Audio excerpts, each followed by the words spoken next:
everyone, and welcome to the She Shoots podcast, Women Empowering Women in the Shooting Community. It's season 5, and this is episode 48. It's Buyback or Blowback Guns, Government, and the Price of Politics. I'm one of your hosts, Kelly Melanson. Rahina is not with us this evening. She's taking a break, but tonight we also have Deneen Tomlin on. Say hi, Deneen. Hey, everyone. And also Casey Gavinchuk. So tonight's topic is going to be about the federal buyback, and we are happy to have with us Ian with us again. For those who've been to the show before, you might recognize Ian, or maybe if you watch YouTube and Runkle of the Bailey, you might be familiar with him. But before we get to that, what we're going to do is we're going to remind you that She Shoots we have our own new YouTube channel, our new Facebook page, as well as Instagram, and it's all under She Shoots, and you can find us easier now by searching that out and going and staying connected with us. We have lots of exciting episodes coming up this year, season 5, can't believe it. But we really want to hear from you as well. Tell us what guests you'd like to see, any upcoming topics that you'd like for us to cover as well. Other thing that we're going to be introducing as well is if you have upcoming ladies events or range days and you'd like us to promote it, why don't you connect with us through our email address, and I'm going to give that to you in just a second. But we're also looking for sponsors as well. If you'd like to sponsor the podcast, please reach out to us. We'd love to bring you on board. To connect with us, you can send us an email at she shoots podcasts. It's all one word at gmail.com. We're going to get into the interview here with Ian. And so, Deneen, why don't you introduce Ian for us? I would love to do that. Thank you, Kelly. Super excited to be starting season 5 with the She Shoots podcast, and super excited about everything you had to share with our watchers and our listeners. So we're going to start off our new season and our new format with a very distinguished guest, somebody who, like you said, Kelly, is known to many, and it's a very timely topic tonight. So I get the pleasure of introducing you, Ian. I'm going to read your bio, and then we're going to get into some questions. So Ian Runkle is a criminal defense lawyer with a special interest in firearms and weapons law. He has taught classes on the subject at the University of Alberta and is a respected voice on these issues. Prior to his legal career, Ian received a BA in psychology from Simon Fraser University and then received his LLB from the University of Alberta. Ian is not just a lawyer. He is also a firearms owner, just like the rest of us. He is a competitive shooter and appreciates all the various shooting disciplines. And finally, Ian is a YouTuber with now over 331,000 subscribers and growing, and maybe it's even larger than that since the last time we talked. You can find his content under Runkle of the Bailey, as I trip over my tongue. Welcome to the show tonight, Ian. Well, thank you, and yeah, it's good to be here. So this is the kind of thing that I think we need more of. So yeah, I think so too. I think particularly with who our demographic is. I did check that number is up to date as of today. So excellent. Congratulations on that huge number. It grew about 100,000 from the last time you were on the show, which was episode 17. So that was 2 years ago. Was it really 2 years ago? Yeah, it was 2 years ago. So for those of you who don't know who Ian is, let's get into a little bit. So why don't you tell us a little bit about yourself? We'll connect with the law part of it. But why don't you tell us where you live? You don't have to give your address, but just essentially, I don't think you want people to have that. Yeah. But no, why that don't would you be tell us awkward. A little bit, right?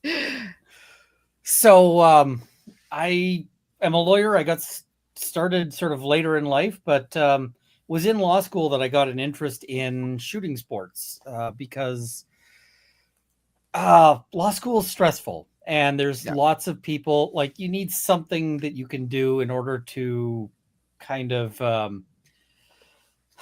take your mind off it, de-stress a bit. And so I was like, I need a hobby. I need something. And I looked around at my peers, and a lot of them had sort of gone for a different hobby, which was drinking. And I thought, that does not have good long-term prospects. I need something different. But I remembered I'd enjoyed going planking as a kid. So I thought, well, maybe I'll get my firearms license. Maybe I'll, do that. And so I did. And I got a little 22 bolt action was my first, first rifle there. But then we read a case in one of our classes. I think it was like ethics, but where some young lawyer got himself an impaired, and he argued, well, this is going to be, destroying my career. So, go easy on me on the sentence. The judge is like, nope, going extra hard. And so they actually sent him to some jail time and so forth. So at the end of all of that, I sort of go, well, I am playing around with guns. I'm trying to be legal, but I better really know this because I don't want to get tripped up on something. And our gun laws are complicated. Like there's just so many things. So I started reading through like everything I could on firearm law. And my first thought was, I must be dumb. This makes no sense to me. So I kept reading and I got to the conclusion of, no. It's the law that's dumb because it makes no sense to anybody, including judges and police officers. And so at that point, I kind of had decided what I was going to do for my career, because when you end up with a firearm, or any sort of legal chaos like this, A, trying to disentangle it is a bit of fun, but B, you're talking about a group of people who, by and large, are trying to follow the law, right? They're most, when you're looking at sort of the average gun owner, they're people who are trying to stay within the four corners of the law. Right. The problem is that it's hard for a lot of people, and people get tripped up. I represented somebody at one point who got to the airport because they were going for a shooting competition in the States, and they had their handgun in a locked case, but they didn't have a trigger lock on it. And they didn't realize that you needed both. And so they end up getting arrested. And in terms of like a use of the court's time and so forth, I'm going, this guy really should have been sent home with, hey, you can pick up your gun at the police station in a week. And you better show up with a trigger lock, right?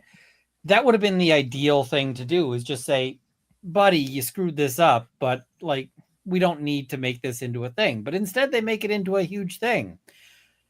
So this is kind of the issue. And whenever you've got people who are new into firearms, one of the things that they have is a ton of questions about, how do I actually follow the laws on this? Especially if they're getting into restricted firearms. Although I get a lot of questions now from people who are like, I just got into guns. How do I get a handgun? It's like, right. Time machine. Yeah. Question we should have had a long time ago. Yeah. Are you currently practicing law, or are you? Let's be real. You're a huge YouTube star. Are you making a living off of YouTube, or are you still practicing law? I'm trying to get to the point where I'm making the living off of YouTube. Okay. The problem is that from lawyer, it's a little bit harder to make that jump, because if I'd started out as like, hey, I'm working, McDonald's or something, I'd have made the jump already. But lawyering, it's kind of a different thing. It's like, okay, when does this make sense? But the goal is to eventually have the YouTube channel sort of support me so that I can just do the law parts for free. Because you end up with cases where you're just like, okay, I really hate that I have to charge somebody for this. Yeah. I had some guy who lives in a trailer who got dinged because he went and he shot a moose just before last light. Because, for the non-hunters out there, you're either going to get your animal like in the 20 minutes after legal shooting or the 20 minutes before legal shooting ends. Those are sort of the sweet spots. And the rest of the day is kind of a crapshoot. So I sometimes will do things like, hunt the morning, nap, hunt the afternoon. But he shot this moose like right at the end of last light.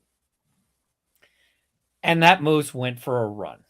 And moose really like the ugliest, swampiest, grossest territory that exists in, in Canada. So this thing went and it just took off through miserable stuff. And so finally, and he'd apparently hit one lung of the moose and not the other. So it was taking a while. But finally, this thing drops, and he's been pursuing it basically all night, like tracking it with a flashlight. And then he's got to drag it back to his truck. And, so he guts it out and he's dragging this moose. Moose are not an easy drag. This takes him a whole bunch of effort. And finally, he gets this moose loaded into his truck at about 7 a.m. He's been up all night doing heavy, heavy stuff. He is bagged out. So he throws his rifle in the back of the, back of the truck and drives on and runs into a fish and wildlife officer who's like, hey, I just need to see your moose. And checks the moose. Moose is fine. It's got tags, all of that. Like he wasn't out there poaching or anything like that. But they also check his rifle. And after he'd hit the moose, he'd chambered another one in case he, so if he got a good shot at the moose, he'd be able to take it. And because he was so bagged out, he forgot to unload the gun before he threw it in. Well, now it's this big thing.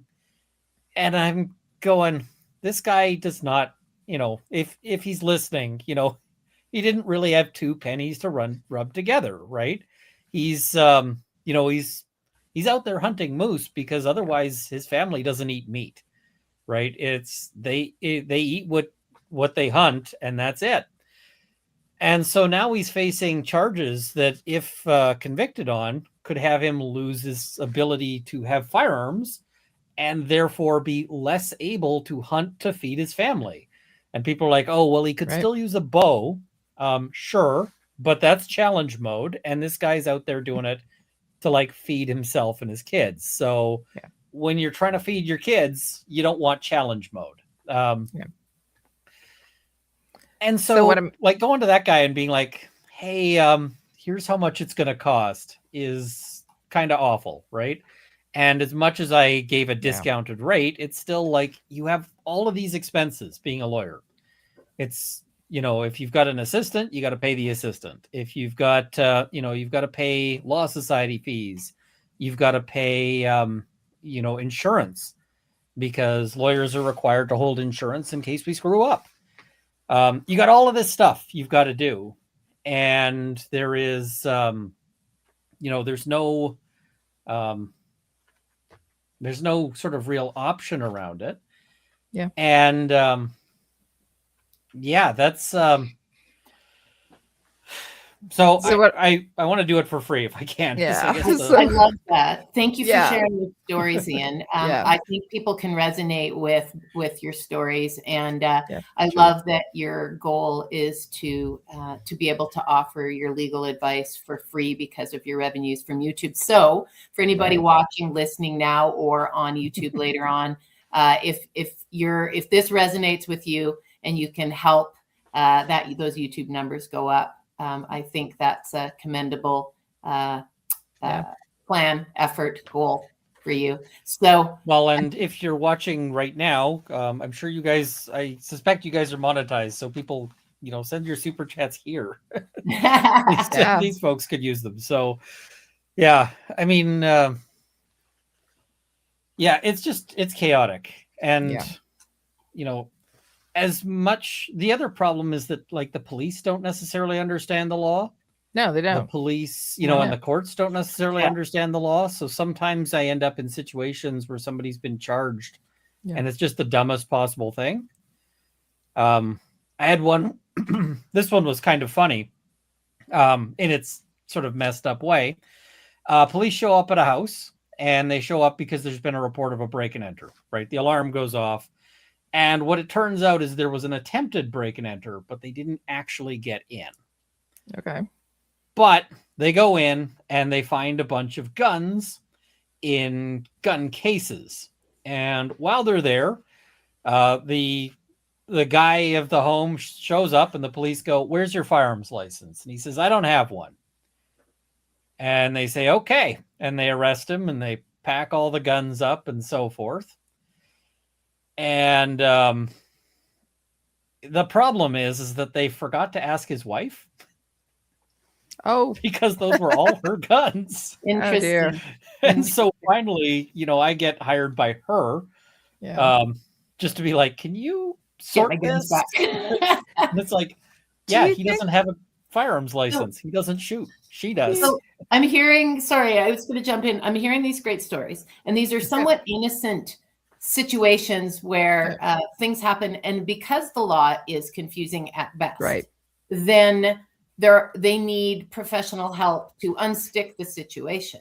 So if we now roll the clock from those situations into where we're at today, we've got this buyback program. We've had the order in council. We've had all these things happen. So if we didn't understand the law then, how are we ever going to understand what's going on? So can we start with that? Can you give us a background of where we're at on this federal assault program?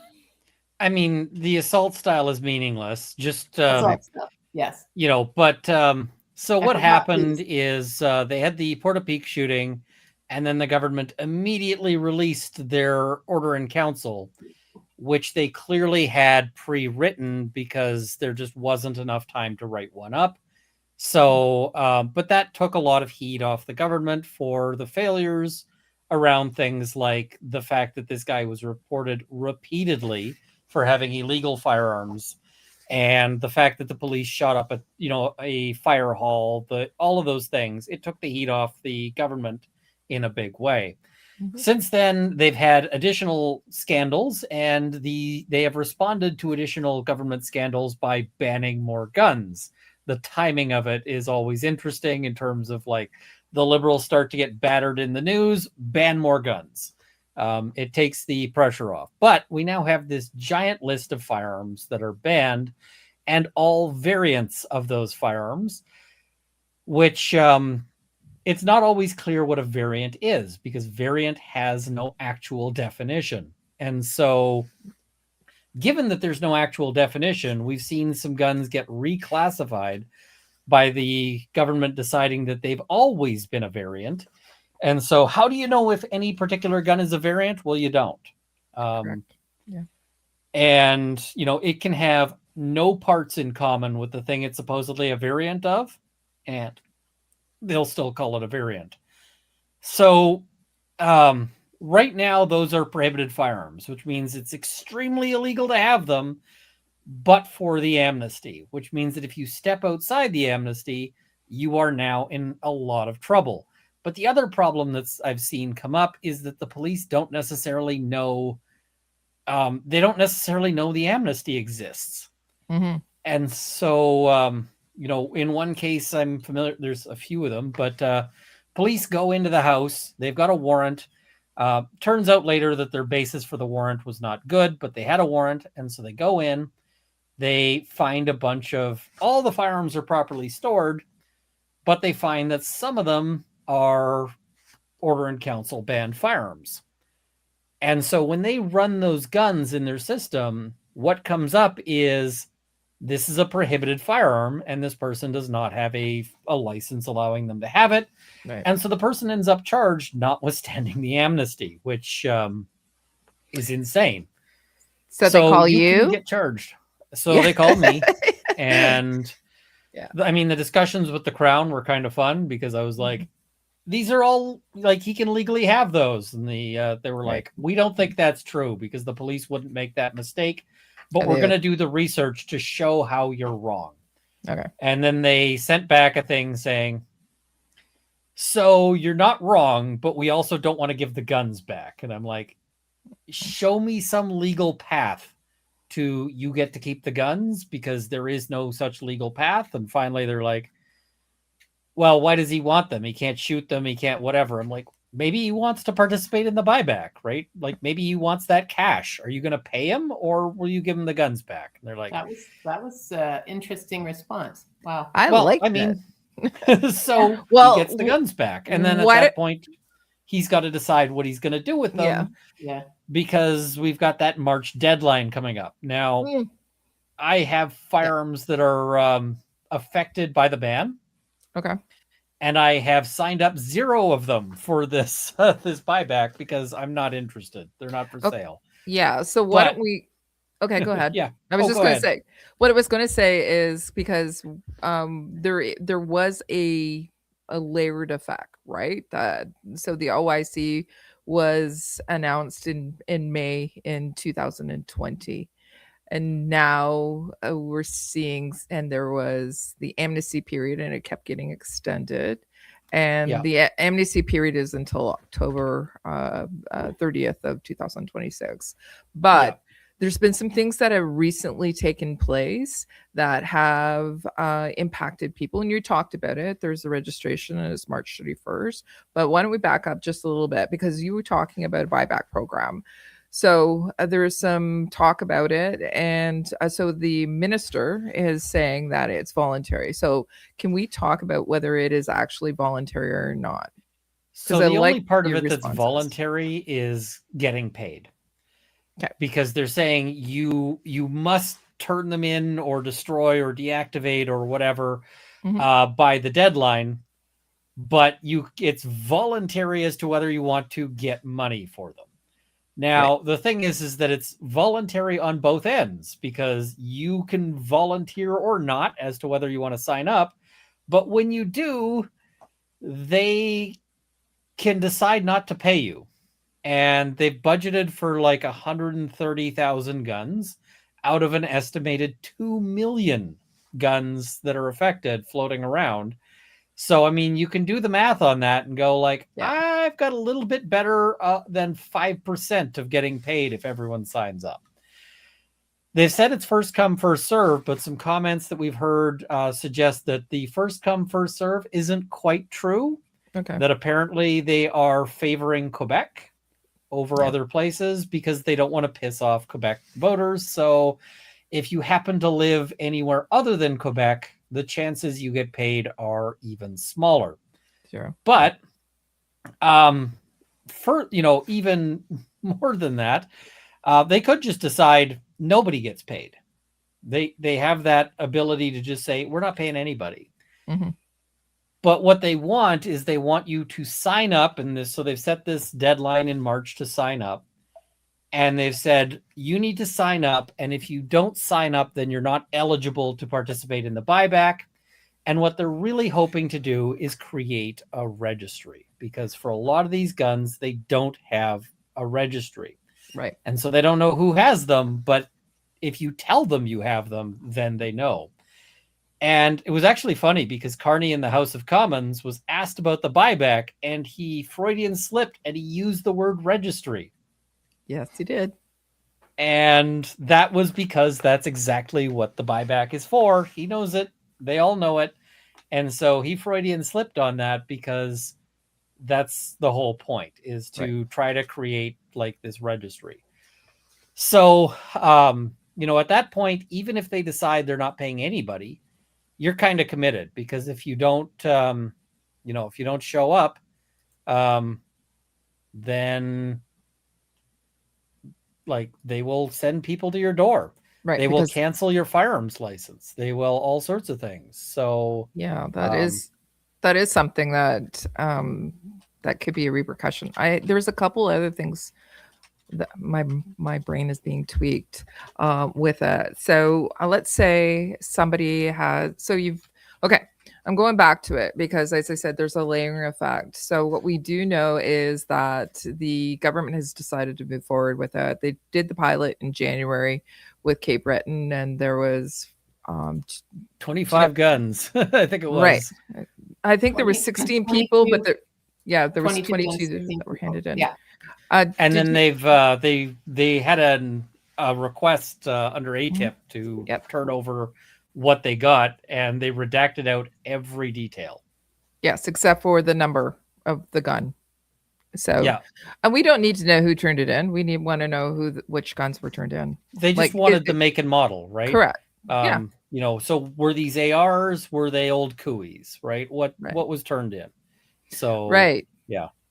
Because that's also something, a lot of people think that they're the big black scary guns and variants, but people don't understand it's also hunting rifles. It is a single shot. It's 22s.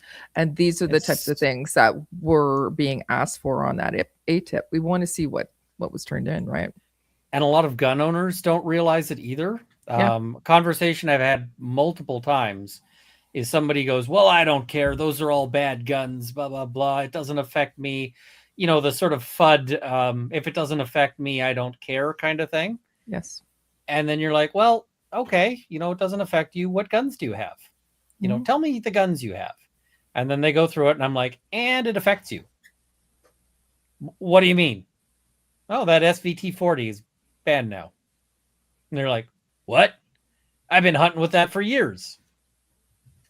Okay, but it's banned now. Like, you can't hunt with that. It is now a serious crime if you do.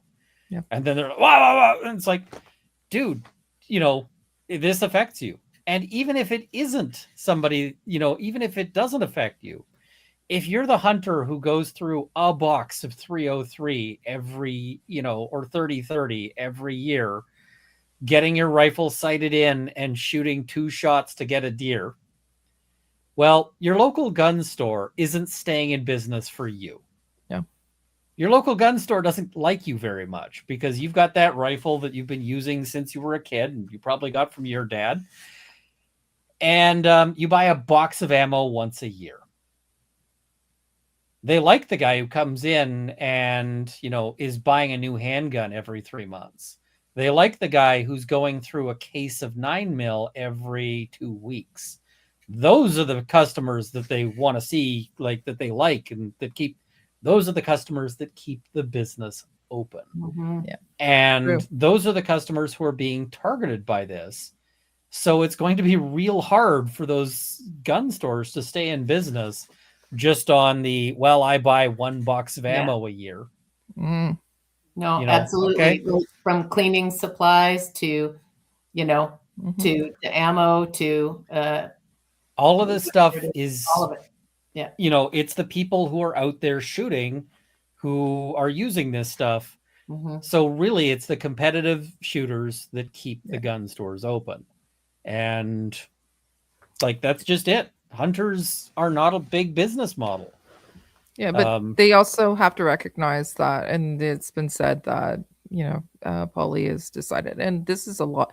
When we talk about Quebec, we are also talking about Poly as well, who are, again, part. Now we have someone from them that's part of or is an MP, and is the driving force behind this. And they've said, and the government, Liberal government has said that also that all guns are at risk right now. So it doesn't matter, you know, if you're a hunter or if you're a sports shooter or pistol shooter, your gun. Well, and the other thing is the more damage they can do to the shooting community, they're just going to chop pieces off of the community over and over until eventually there's nothing. Through attrition too. Yeah, everything's going to close. So, I mean, the goal isn't, you know, they say, oh, yeah, we just want to get these assault style, whatever. The goal is to get everything. Correct. Right. So, and you already see Polly, who again has outsized government influence, you know, floating things like, you know, sniper scopes and so forth. And I mean, going out hunting, I can't recall the last time I ran into somebody who was shooting with irons. You know, it's not really done a whole lot.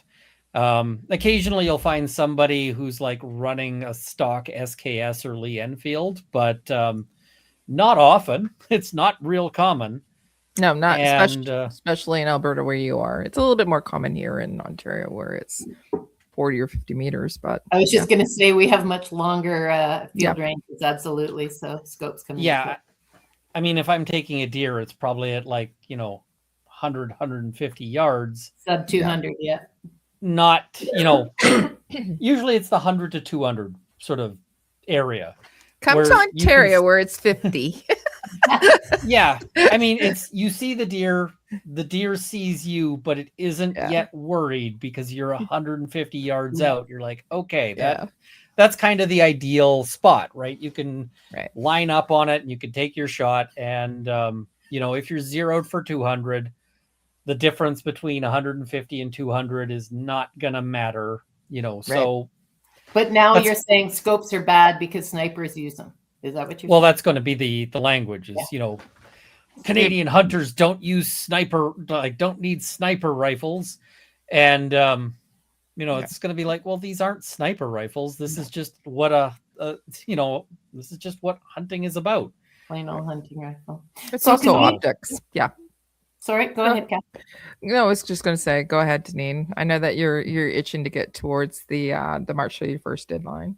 Well, what I wanted to keep, what we were doing this kind of chronological conversation, and we talked about the pilot phase, and then I got something in my email. I think everybody else did on January 19th. The RCMP sent out these notifications, and so what was the reaction to those notifications? Did everybody run out? Well, I didn't, but and register. Yeah. I mean, right now so they had a big announcement about how they got 20,000 registrations in the first week. Mm-hmm. And then in the third week, they put out an announcement about the 20,000 registrations they've got. And I'm like, that flatlined hard. So that's the same 20,000 each week. So it's, it's just people aren't signing up. No. And this creates a real problem for them because they don't want to end up picking a fight with like as many gun owners as they picked a fight with. Yeah. So yeah, it's so let's talk about picking a fight. Let's talk about March 31. Yep. What are the ramifications if people do not register by March 31 and has the fight begun? I think it actually began a while ago, but where are we at in it?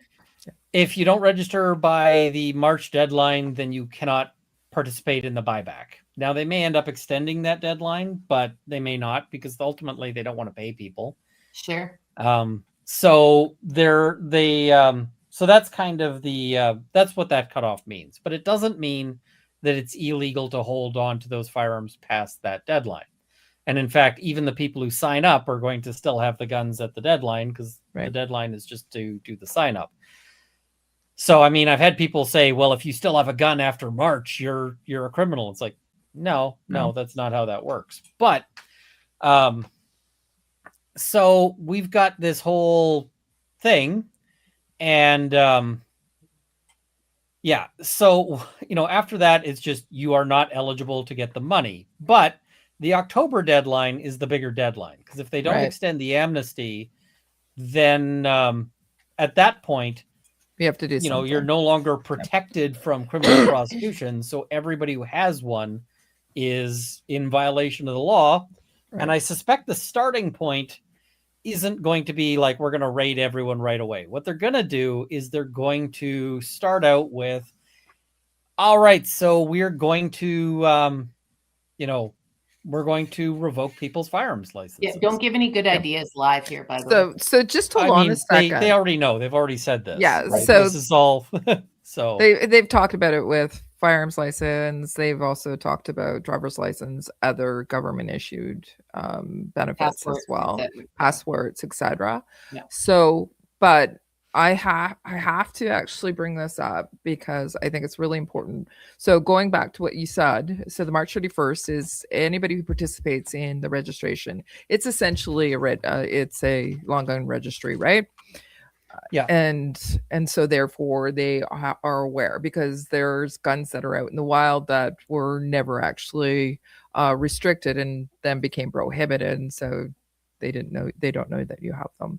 So there was 22,000 people who did register within the first week.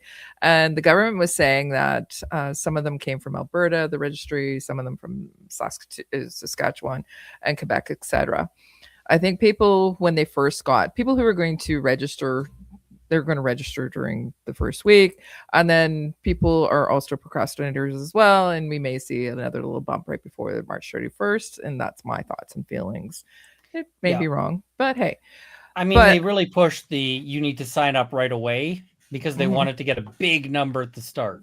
Yeah. Well, but the problem with that is that it means that lots of other people will not be signing up. So, correct. Yeah. But what we've seen since the 19th, when the RCMP sent out, is we've seen the public's response. We've also seen provincial and territorial response, and then now we're actually seeing police forces, municipal, provincial police force, and also national as well. And we know what national police force we're talking about.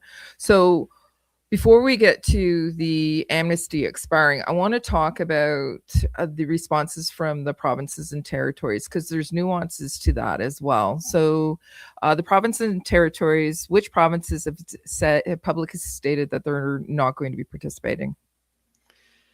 I mean, most of them. I haven't, I got to keep track of all of that because, but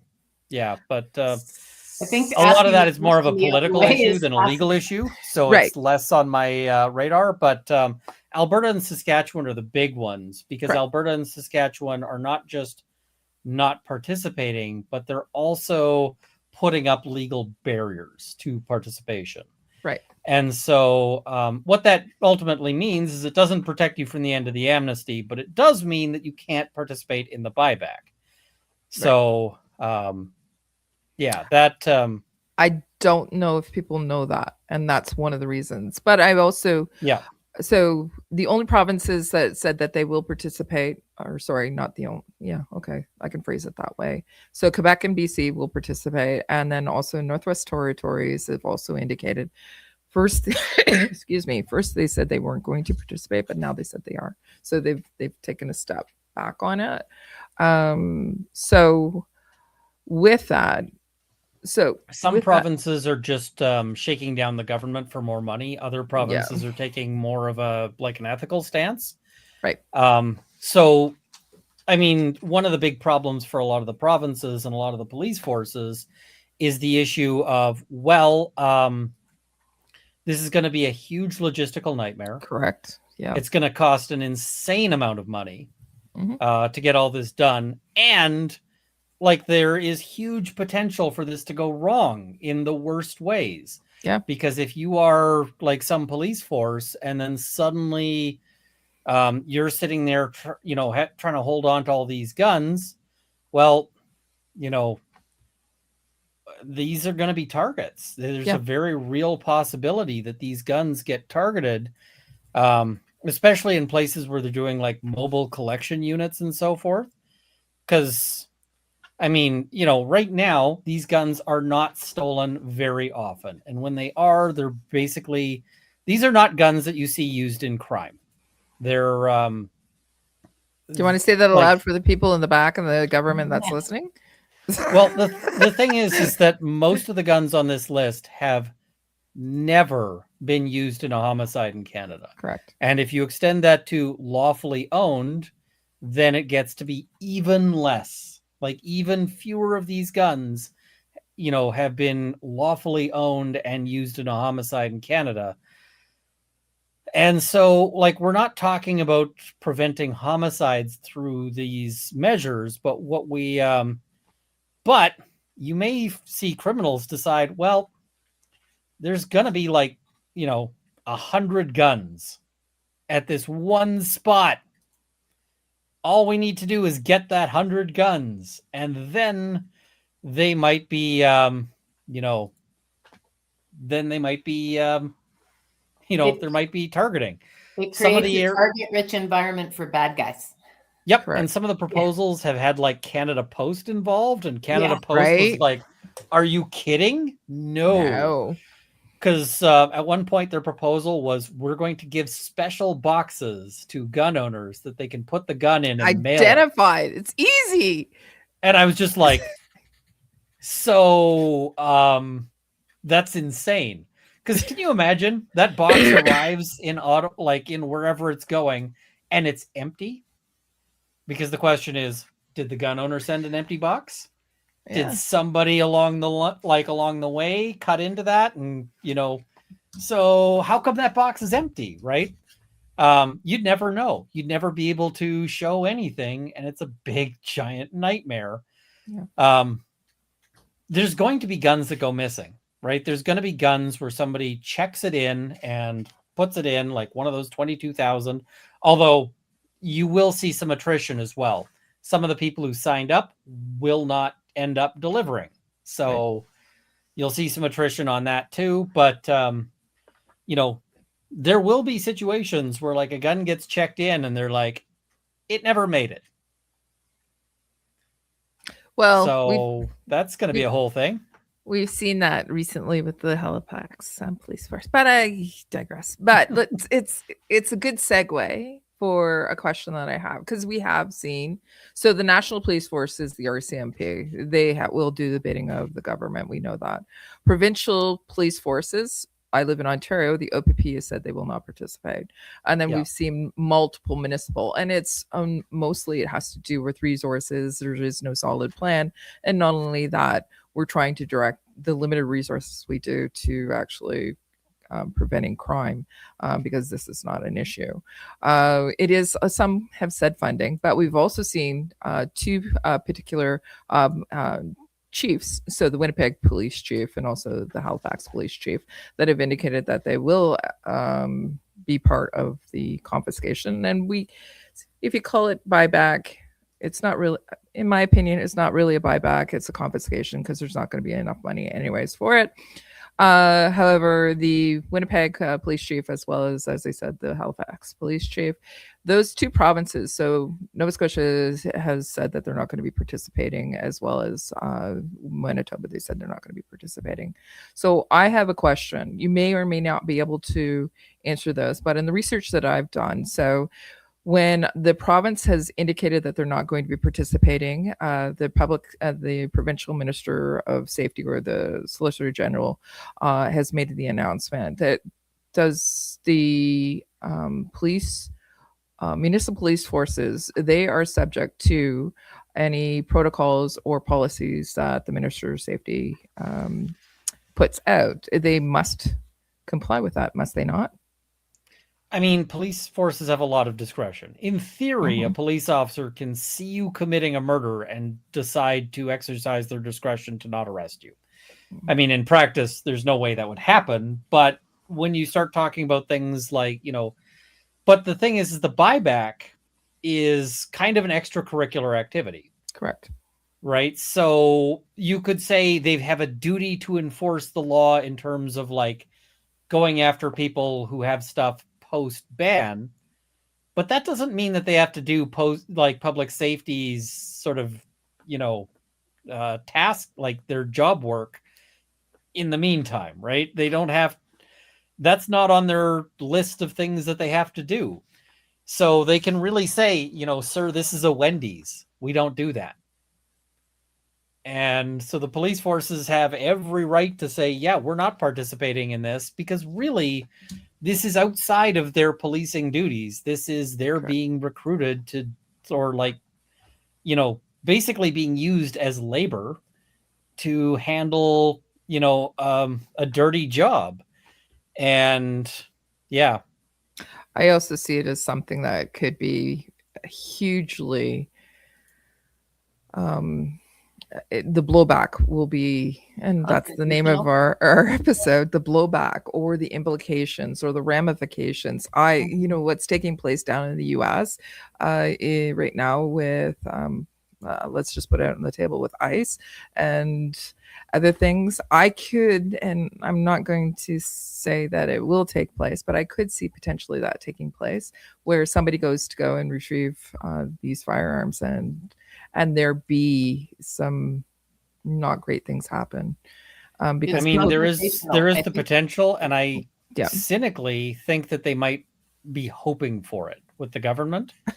I agree with you. I cynically think that they might be fishing to see some sort of chaos happen for the purpose of then saying, well, clearly we need to go after those gun owners because they're super dangerous, because this guy, but I mean, we've already heard things like, there's some rural reserves that have basically said, you're not coming here. Yep. You're not coming to collect. Sorry. And I mean, do they want to pick those fights? I suspect not. I suspect what they'll do is say, well, we're not going to do any sort of organized anything. We'll just arrest people and seize guns, and they might even just seize guns without laying charges just to try to minimize, but I mean, they're going to be finding these guns for decades. Yeah. Right. It's going to be, and a fair number of it will just be people who didn't know. Right. Like, oh yeah, this M1 carbine, who thought that was illegal? Nobody. Right. Because it doesn't look, when people say assault style, it doesn't look like what people are thinking of. It, it's a wood-stocked gun. It looks just like a pretty bog standard anything. Right. So and I mean, they're going to have to deal with the press of people getting arrested and charged for this. Absolutely. Going, what? Well, that's another. Hey, that farmer is going to jail now. Yeah, absolutely. Absolutely. So I just want to dip into that point that was being made. Ian, you said it's extracurricular for their day job. So we've heard announcements that RCMP Reserve, retired police, military, public servants are all going to be out potentially collecting. Are they able? Are they protected by the Police Act and able to collect these firearms lawfully? It'll be real interesting because they have to be, peace officers under the criminal code. Correct. And I don't know that some of the people that they're wanting to talk to. And so it may actually be a situation like they roll up and it's some retired officer. And it's like, sir, I can't give you this gun. That Show would be me your weapons pal. trafficking. Yeah. And our pal. That would be weapons trafficking. Yeah. I can't give you the gun because you don't have the authority for me to give it to you. So how do you want that? So legally, the public servants I was gobsmacked when they said that, because no, God, unless you can possess a pal or a pal. So anybody again, the research that I was doing is anybody who's retired law enforcement who doesn't have a pal or a pal, because to be law enforcement, particularly RCMP, etc., like corrections. I'm in corrections, and you weren't required to have a pal or a pal as part of your job. You are now, by the way. Therefore, when you retire, you're no longer protected by the Police Services Act. You have to have a pal in order for you to. The thing is, a pal doesn't mean shit in this scenario. That's correct. I know. Because I can't give you my AR, even though you've got a pal, because it's prohib. So the pal doesn't mean anything. It just means nothing whatsoever, right? It meant something once, but not now. Yeah. In this situation. So I think when they were talking about the rollout, so they were talking about roving, and again, picture it, these roving bands of retired police and public servants with trucks and trailers and going around looking for guns. Yeah, I just picture that. I know that's not what it's going to be, but still. But that's what our government is telling us is going to be taking place. Well, and if those aren't also targets, they can't be driving down the road with a regular vehicle and a regular trailer by any means, because they would need like a Brinks truck kind of thing. And so, like, to your point, it goes from ridiculous to even more ridiculous. The notion you can take like a couple of retired officers and have them going and collecting a whole bunch of these guns, I'm like, I'd want a 4-man team on that with like ready to play, because you're taking them from the law-abiding gun owners who are not the problem, and now you're making a big target for the non-law-abiding gun owners. And so the question is like, all right, so if the local street gang or the Hells Angels or whoever decides they want to take one of those vehicles, what's your game plan to stop them?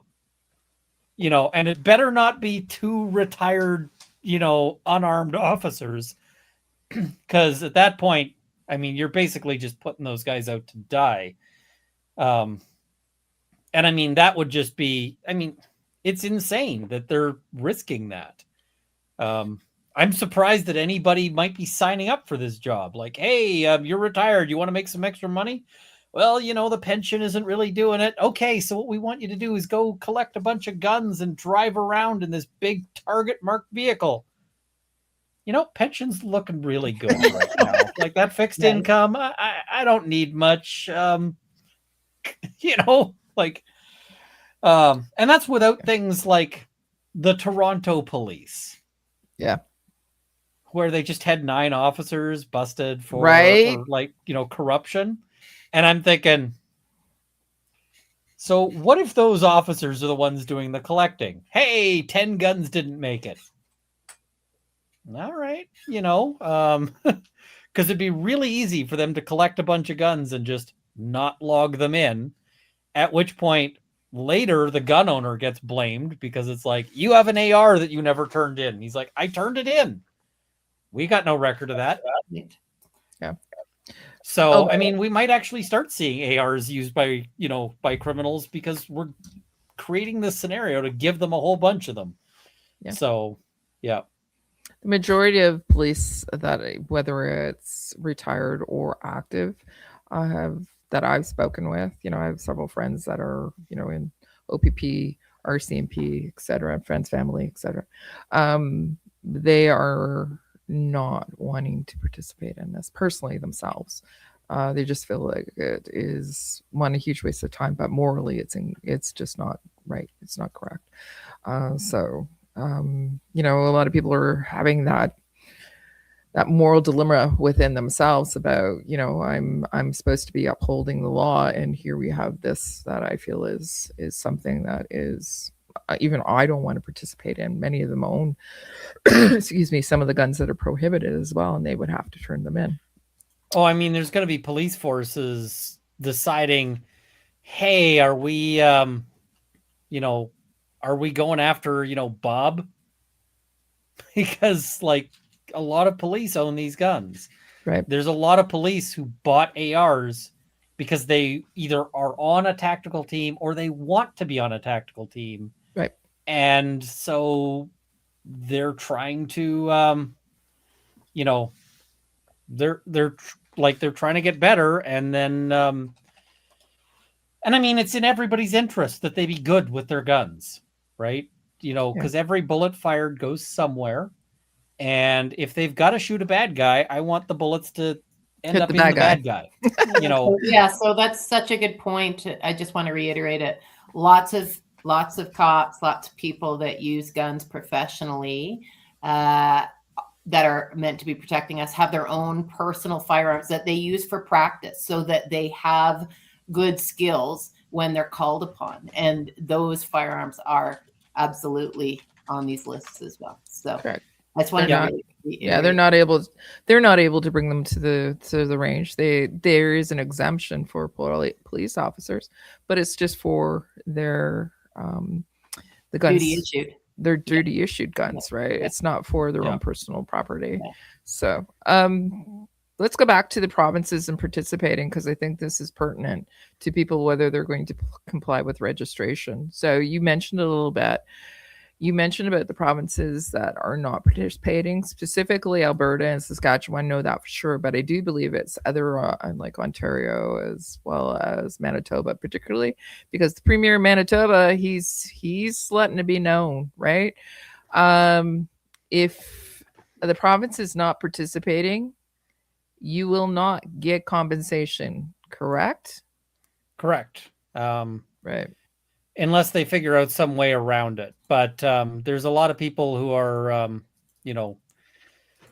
so, I mean, I've had some people in Alberta say, hey, how do I participate? And it's like, well, you can't.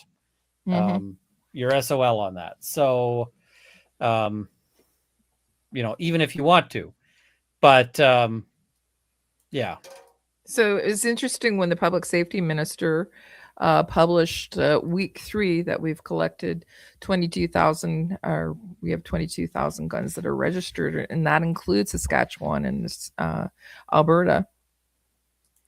So the people that are registered in Saskatchewan and Alberta, just know that you're not going to be compensated. the other thing I wonder and is, are those 22,000, does that include the pre-populated registered guns? Yeah. Because what I suspect is that they juiced their numbers by adding in all of the ARs that they already knew about, and are just like, our collection thing is there. So yeah. So I have a suggestion for you. Why don't you do an ATIP? I doubt you'll get any answers. Because my last ATIP is like 6 years and waiting. Oh my goodness. Oh my goodness. Yeah. Well, to your point, Ian, one of the comments made during tonight's show from Nick Cressman was that those 22,000 likely came from the existing list of non-restricted firearms. So, obviously that's a conversation that's percolating out there. There are known restricted guns out there that are now on the prohib list. So it's easy to write that list down and say, well, we know about these ones. And so that bumps up the numbers for sure. For I mean, I did an ATIP on the Buttmaster. Yes. Because they were proposing to ban the Buttmaster. Now, amusingly, the Buttmaster is actually already banned in Canada. Yes, it is. Because it's a short-barreled handgun, so it's already banned, but they wanted to ban it specifically by name, and people were like, what the hell? And so I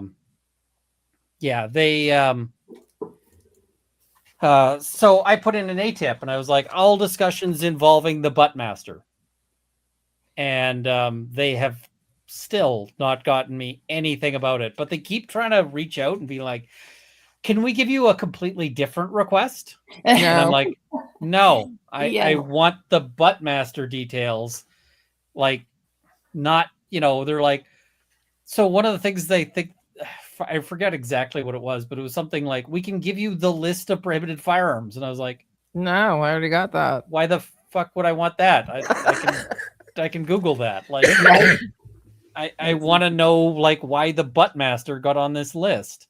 How the Buttmaster got on this list. So, yeah. I love the fact that you just said Buttmaster like 20 times. Right. So, for some people that are commenting on our live show here, there's somebody that really likes it. Somebody from south of the border at whoever 420 is fond of the name. But also had some great comments going along with the theme of our podcast today. So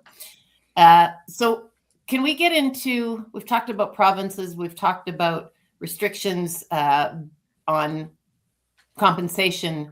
And we've talked about the possibilities and how ridiculous these potential possibilities of collecting guns are. Can we talk about options, Ian? Can we talk about where does this leave us? Can we talk about, in your opinion, Ian, where are we at and what can we do? What do you think might happen? Show me your crystal ball, Ian. There aren't a whole lot of good options. Right. The government might blink. And so, there's going to be a lot of people holding out to see if the government will blink on the bans. But, I have I cannot mess around with violating the law. I've got my own things that I might try to do that don't work for you per se, but one of the things that is an option is that if a prohibited firearm is destroyed, you have to report the destruction. Okay. And destroyed in this context is takes enough damage that it cannot function as a firearm and cannot be readily repaired to be a firearm. So for instance, if you put it in a water jet cutter and you cut it lengthwise, you would get a very interesting display piece, but you're not going to be able to make that a gun again, right? No. There's no amount of like JB Weld and epoxy and so forth that will make you able to stick those two halves again and have it fire in a way that doesn't like make a pipe bomb. But you're required to, and the simplest thing you could do is, there's people who are like, okay, I don't want this gun. Get the wheel grinder in the garage and just grind it to nothing. You can do that. It is legal. Yep. But you're required to report the destruction of the firearm to the government. You are not, however, required to provide them with proof or the bits or anything like that. Those are yours. So you report that it's destroyed, and they will have to take your word for it, which is going to make them super nervous. Now, the thing is you don't want to fuck around with this and falsely report something destroyed, because if you do that, that's a criminal offense, and you are setting yourself up for a world of shit, because eventually that thing will get found. You are not lucky enough to get away with things. Everybody thinks they are, but it's going to be somebody else that gets away with it, not you. Somebody finds you shooting it in the back 40. They run the serial number. They go, this was reported destroyed by you. So don't do that. But, if it's reported as destroyed, well, they have to take your word for it. And it's gonna like terrify them, because they're gonna be like, how do we know? Well, you don't. Trust me. So, it's gonna be interesting to see how that goes, but so that does give an option there. So, okay. So what are the other options as well? You can turn in the gun. You can absolutely turn in the gun. 100%. You can have it deactivated. If you have it deactivated, they will pay you a little bit of money for deactivation. The thing is, if you want to get it deactivated, get in line now, because the gunsmiths are booked solid.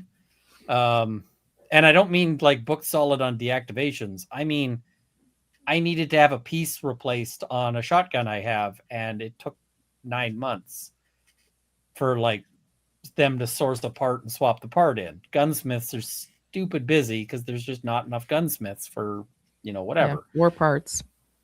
Especially if it's anything unusual. If it's an AR, they can get parts real fast, but my Savage, they were like, yeah.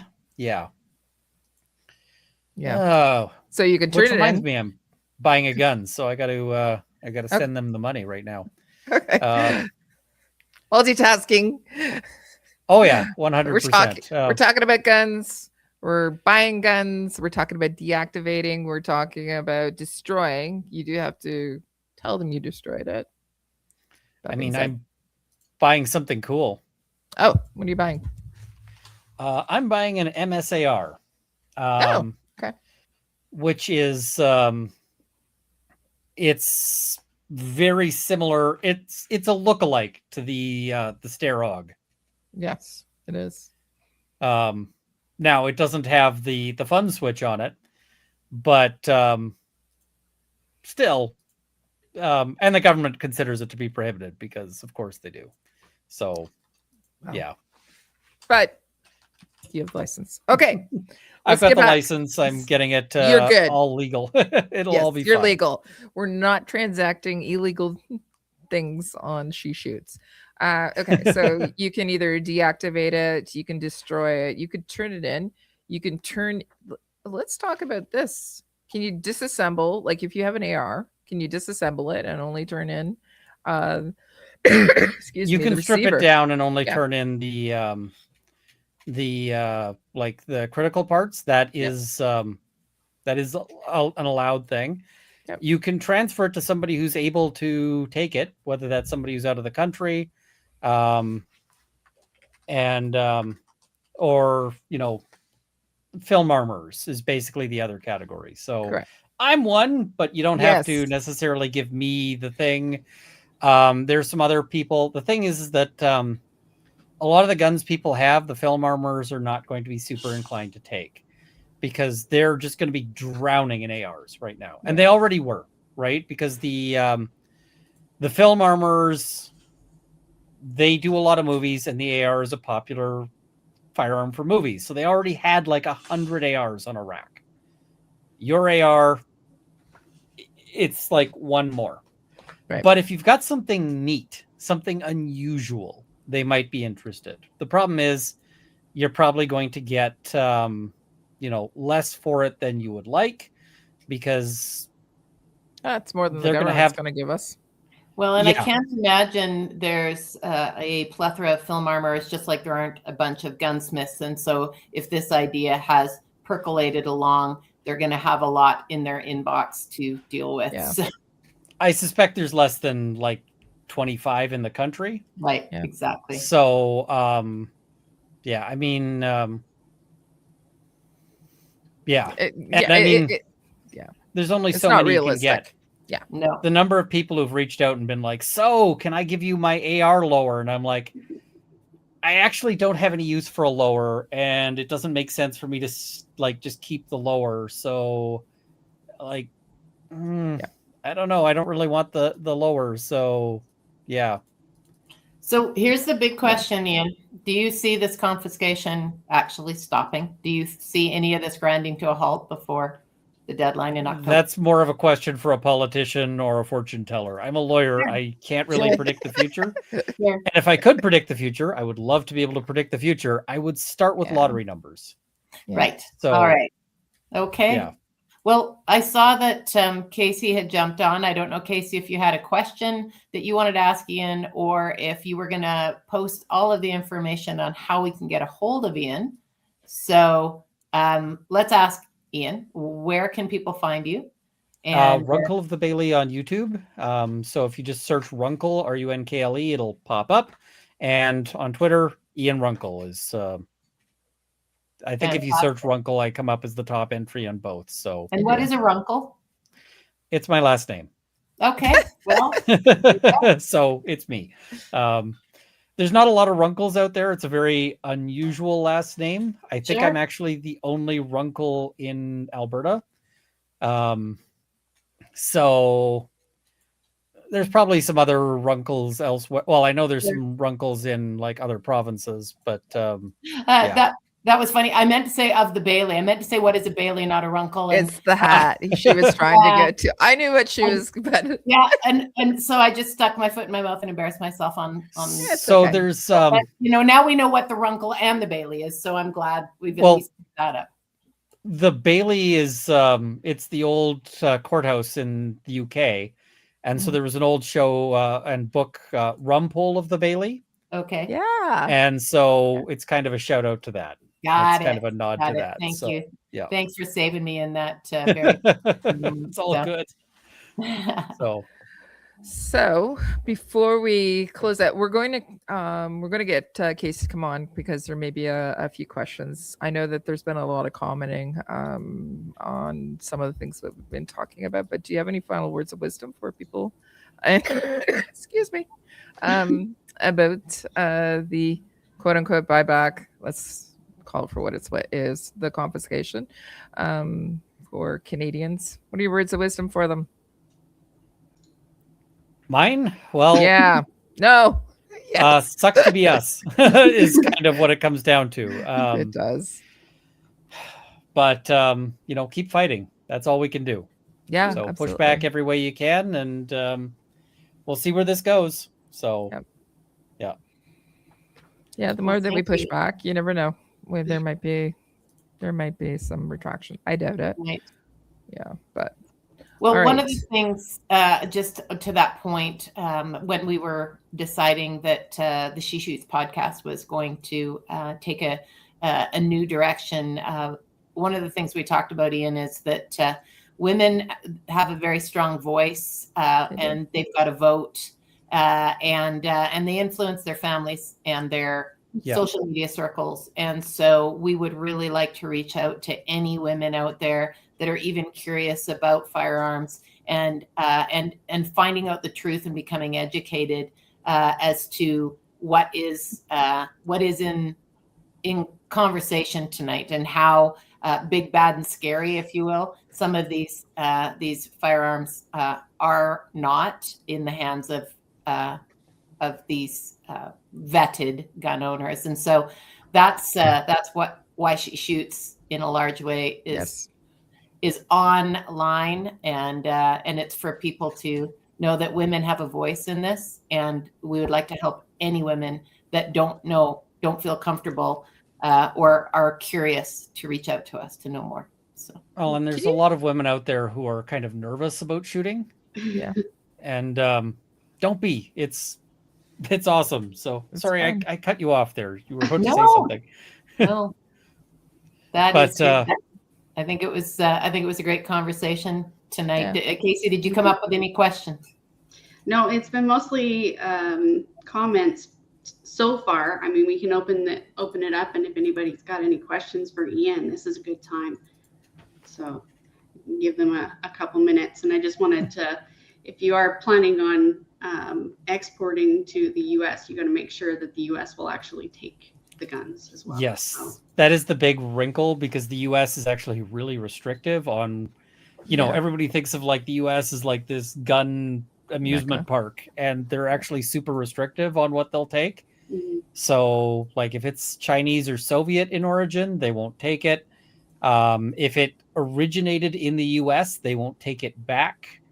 There's like a ton of rules. So I think you've actually got a better shot of exporting your Lee Enfield to the U.S. than you do of like your SVT 40. So, Wow. yeah. That is a whole other conversation. What guns and why? Hey, it's a whole other conversation. And I mean, I'm not a U.S. lawyer, so navigating the U.S. law aspects of things is, yeah. Well, the U.S. laws also pertain to each specific state too. They have federal, but they also have each specific state. Their laws are just, the intricacies are just all over the place. So you have it's to also be a very long process, which is what Yes. we're going through right now. Yeah. So, looking through some of the comments, most of them are very supportive, obviously, of us and our plight. There's some people that are came to listen because they are subscribers to you, Ian, as well. So thank you for that. And some people from the US are also participating in the conversation too. So that's really cool to see, educating our friends down to the south. So there's a lot of people in the States going, what the heck is going on up there? Yeah, exactly. So, yeah, absolutely, there are.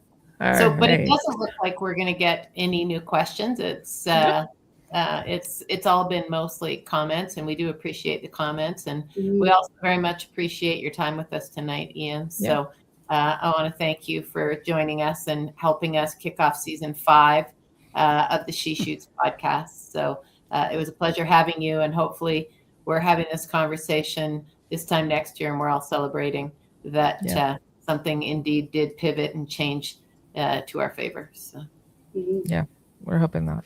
So it would be lovely to have a celebration stream at some point. So wouldn't it? All right.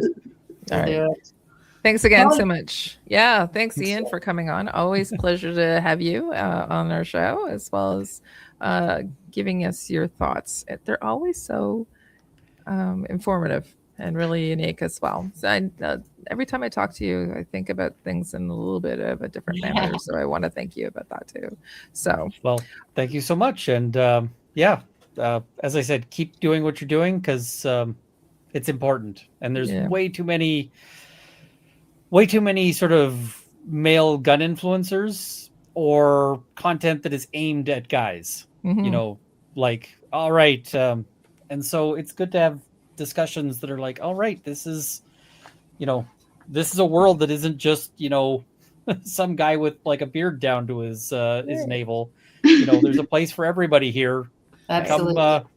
Well, it reminds me of what the story you were telling about the officers that came, right? And they arrested the guy, but the guns were the women's, his wife. The officers made a little assumption that it's got to be the guy who owns the guns. And then it was like, this is awkward. And the Crown prosecutor was not really keen on it until I was like keen on unwinding all of this, until I was like, hey, you do realize that at the end of the day, I'm going to be bringing a charter application alleging discrimination on this, right? And they're like, you. When can we get you the guns back? So things went away in a real hurry when they realized that they actually had a giant sexism problem on that one. Right. So, oh my gosh. But yeah, no, I love seeing it. I want to see more of it. And, partially that's selfish, because when they, whenever they want to ban something, you've heard the sort of usual lines about like, oh, this is compensating or whatever. they have a lot harder time using that language with you folks than they do with me. And it's like, oh yeah, compensating for what exactly? And you know, you watch them go, so yeah. Anyway, thank you so much. I'll dip out and let you guys finish up. Cheers. All right. Thank And good you. luck with that gun purchase, by the way. That's right. I should all be done. So hopefully at some point there'll be a video playing around with that. So Oh, we'll have to go and look at it. Good luck. Thank All right. you. Thank you so much. Thanks. All right. All right. Regina to wrap everything up. I know, I'll but leave. she's not here. So why don't we get into upcoming events? I know that when you do yours first? I'll do Maple Seed and then we'll get into the outro. Sure, absolutely. Well, I don't have any particular events on. I'm working with a couple of ladies that were recipients of the Women's Empowerment Packages, which is a day shooting with me. So we're working on getting them in these nicer winter days. And it's time to think about spring and getting out some target shooting and doing some stuff when the weather gets nice, and maybe signing up for Project Maple Seed. So I think that getting your guns checked over, getting them cleaned, whatever it is you do to get ready for your shooting season, I can tell you that spring is feeling very close, and that means the range is calling. And that's for those people that maybe wait for a nicer day. I certainly know we've met a lot of people that don't care the weather. They get out anyway. But when it's not hunting season, we should be perfecting our craft in the range, or just having fun and getting out with friends and family doing it. Yeah, wholeheartedly agree. And I do want to say that Alberta is having the Ontario winter and vice versa. So Right. we're not doing as much outdoors currently right now, but hopefully that'll change soon. So specific to Project Maple Seed, we are planning our events calendar, and that it does include some of our women's events, which I'm super excited about. But go to the website. So it's mapleseedrifleman.com. You can go to the event section, and as we confirm dates, they'll be populated in the event section or the calendar that's there. If you have a club that's looking for an event, send us an email at info@mapleseedrifleman.com, and I'll try and respond, or what I'll do is I'll put you in contact with whatever province you're from, the coordinator from that province, and see if we can get some events taking place too. I want to remind everybody also that next month, March 8th, it's International Women's Day. If you are a woman, go to the range and just show how excited that you are to be a woman in shooting. If you have any events that are going to be taking place as well, just let us know. We'd love to promote them for you. But yeah, Rahina will be on for our next episode. But I'm going to close this out. We just want to remind you again that we want to hear from you, our listeners. So send us an email at sheshootspodcast.com. And you can always, as we say, like to join us, and you can comment on what type of guests you want to hear, what topics you want to suggest, or if you want to be a sponsor, come and let us know. We could always use a sponsor. Again, if you're hosting a range day or a competition, just let us know, particularly if it's for women or families. We'd love to hear about it, but we'd also like to promote it too. Right now, we're streaming our videos on the She Shoot podcast. It's, on She Shoots podcast on YouTube, but you can also check us out on Spotify, Apple Podcasts, Google Podcasts, and iHeartRadio. So all the places where you download and listen to podcasts, you can catch us out there. Please go to our YouTube channel and follow us there and subscribe. You know that whole things. Click, subscribe. Instagram. Instagram, Facebook. Currently, right now, Facebook, we love it. Prior to us getting our own Facebook page, that's where we got a lot of our viewers and listeners. But currently right now we're just navigating some of the challenges with that, with being a new Facebook page.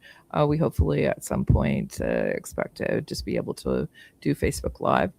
Currently right now, any shows that are coming up, we are linking our YouTube channel. You can also check us out on Lady Guns as well. So we'd like to see you every month. Come back and see us the second Tuesday of every month. And, we're live every second Tuesday of the month. So if you're in the BC. It's going to be at 5 p.m. PST. Mountain is 6 p.m. Center of the Earth, or also known as Ontario, it's 8 p.m. Uh, and that's about it. So we just want to say thank you again to Ian for coming on tonight and all the information about the confiscation. And it's great all to of our listeners too. Yeah, and all of anybody that's listened and made comments too. We really appreciate your support. And to Deneen and to Casey, thanks for making this a great episode and a great start to season 5. And to Rahina, we miss you, but we hope that your class went well. And we're going to see you next month. So everyone, have a good night.